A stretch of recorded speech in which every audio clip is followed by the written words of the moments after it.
Students, welcome to Joyshree teaching class. এখন আমরা তৃতীয় শ্রেণীর দ্বিতীয় পর্যায়ক্রমিক মূল্যায়নের পরিবেশ থেকে মডেল কোশ্চেন পেপার 9 সলভ করব, যেখানে একে বলেছে শূন্য স্থান পূরণ করো।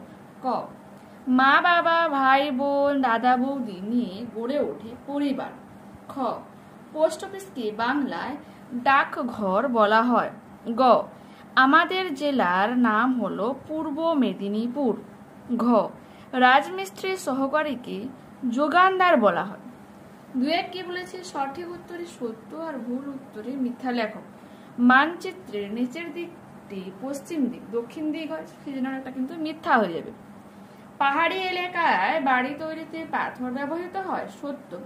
টুনটুনির বই লিখেছেন সুকুমার রায়, মিথ্যা। উপেন্দ্র কিশোর রায় চৌধুরী লিখেছেন। ঠিক আছে, জাস্ট তোমরা সত্য মিথ্যাই লিখবে। এই যে ব্যাকেটে যেগুলো লিখেছি জাস্ট তোমাদেরকে জানানোর জন্য। ঝড় হলে উঁচু বাড়ির বেশি ক্ষতি হয়, সত্য। উইয়ের বাসাকে চাক বলা হয়, এটা হয়ে যাবে মিথ্যা, উই ঢিবি বলা হয়। মাটির কলসিতে জল ঠান্ডা থাকে, সত্য। আচ্ছা, এই যে কয়ে বলেছে মানচিত্রের নিচের দিকটি পশ্চিম দিক, মিথ্যা। কোন দিকটা হয়? মানচিত্রের বাম দিক হয়। ঠিক আছে, বাম দিকটা হয় কি? পশ্চিম দিক। বাম দিকের সঙ্গে ডান দিক মেলাও। দেখো, ভেড়ার লোম দিয়ে 4 উল তৈরি হয়। আদিম মানুষ সূচের বদলে 6 সরু হাড় ব্যবহার করত। কাঠের কাজ করেন সুতোর বা কাঠমিস্ত্রি। লেখার পর চিঠি ডাক বাক্সে ফেলতে হয়। ভূমিকম্প প্রবণ এলাকায় কাঠের বাড়ি তৈরি হয়। কর্নিক হলো রাজমিস্ত্রির যন্ত্র। সঠিক উত্তরটিতে টিক চিহ্ন দাও। একসাথে দল বেঁধে বাস করে পিঁপড়ে। কলকাতার পোস্ট অফিসের নম্বর 700 দিয়ে শুরু হয়।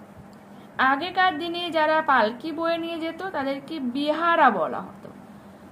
কম্পিউটারের কাজ হলো আধুনিক জীবিকা। বেশি ধস নামে খনি অঞ্চলে। যিনি চিঠি পাঠান তার নাম থাকে চিঠির বাম পাশে। নেক্সট, আজকে কি বলেছে, এক কথায় প্রকাশ করো। কঞ্চির বেড়ার উপর মাটি লেপে তৈরি দেওয়ালকে কি বলবো? ছিটে বেড়ার দেওয়াল।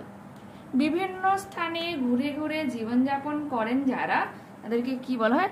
যাযাবর বলা হয়। ঠিক আছে, বাড়ি বাড়ি যিনি চিঠি পৌঁছে দেন, পিয়ন। ঘোড়ার গাড়ি চালান যিনি, কোচোয়ান। নিচের প্রশ্নগুলির পূর্ণ বাক্যে উত্তর লেখো। দুটি লুপ্তজীবিকার নাম লেখো। আমরা কি লিখবো? দুটি লুপ্তজীবিকার নাম হলো পালকির বেহারা ও শাখা ফেরি করা। বিদ্যালয়ে থাকে কিন্তু বাড়িতে থাকে না এমন যে কোনো দুটি জিনিসের নাম হলো, এরকম লিখবো। তারপর কি লিখবো? Blackboard, globe. গ্লোবটা হচ্ছে কি? পৃথিবী। ঠিক আছে, বা মানচিত্র লিখতে পারো। তোমার বাড়ির অন্যদের তুমি কিভাবে সাহায্য করবে? আমাদের দেখাচ্ছি, এটা বইতে রয়েছে 97 পেজে। কেউ খাবার জল চাইলে দেব, কিছু আনার দরকার হলে দোকানে যাব। আচ্ছা, এই যে বলছে কিভাবে সাহায্য করবে, আর এখানে আছে কিভাবে সাহায্য করো। এই যে যে আমরা কি লিখবো? দেব। ঠিক আছে, যাই এর জায়গায় যাব। কিছু খাবার জল, কেউ খাবার জল চাইলে দেব, কিছু আনার দরকার হলে দোকানে যাব, কেউ বাইরে গেলে দরজার ছিটকিনি আটকে দেব, কেউ এলে দরজা খুলে দেব, বাগানের একদিকের গাছে জল দেব, কারোর অসুখ হলে মাথায় জলপট্টিও দিয়ে দেব। এগুলো আমরা লিখব। পরবর্তী প্রশ্ন কি রয়েছে?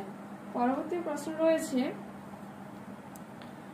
যে বড় রাস্তার পাশে বাড়ি করলে কি কি অসুবিধা হয়? তোমাদের এটা দেখাচ্ছি, বইতে রয়েছে 84 পেজে। সারাদিন বাস লরি যাবে, ধুলোয় ঘর বোঝাই হবে, আর শব্দও হবে খুব। ভারী লরি দিন রাত বাড়ি কাঁপিয়ে যাবে। ঠিক আছে, অনেক রকম কিন্তু সমস্যা হয় বড় রাস্তার পাশে ঘর হলে।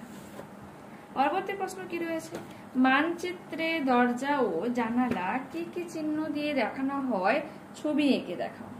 এটা রয়েছে তোমার বইতে 67 পেজে, দেখে নাও। এই যে দরজার ছবিটা আমরা এরকম আঁকবো আর জানলা এরকম, ঠিক আছে। পরবর্তী প্রশ্ন কি বলেছে দেখো, নিচে উপেন্দ্র কিশোর রায়চৌধুরীর পরিবারে শাখা প্রশাখার শূন্য পদগুলি পূরণ করি। উপেন্দ্র কিশোর রায়চৌধুরী এখানে হবে বিধুমুখী দেবী, মিনস উপেন্দ্র কিশোর রায়চৌধুরীর স্ত্রীর নাম বিধুমুখী দেবী। এবার দেখো তাদের কতজন সন্তান রয়েছে, 3 2 6। এখানে ফাঁকা ছিল, এখানে হয়ে যাবে সুকুমার। সুকুমার রায় যিনি বিয়ে করেছেন সুপ্রভা দেবীকে, এবং তাদের সন্তান হলো সত্যজিৎ। তো এখানে বিধুমুখী দেবী দেব, সুকুমার, আর এখানে সত্যজিৎ, ঠিক আছে। তো এখানেই আমরা এই মডেলটা কমপ্লিট করলাম। নেক্সট ক্লাসে আবারও দেখা হচ্ছে। তো যারা চ্যানেলে নতুন রয়েছে অবশ্যই তোমাদের কাছে রিকোয়েস্ট রাখবো পাশে থাকা বেল আইকনটাকে ক্লিক করে চ্যানেলটাকে সাবস্ক্রাইব করে নেওয়ার জন্য, যাতে পরবর্তী নোটিফিকেশন সবার আগে তোমার কাছে পৌঁছে যায়। আর যদি ভালো লাগে থাকে ভিডিওটা তো একটা প্লিজ লাইক করো, আর কমেন্টে অবশ্যই তোমরা জানাতে পারো যে ভিডিওগুলো তোমাদের কেমন লাগছে, ঠিক আছে। ওকে, বাই।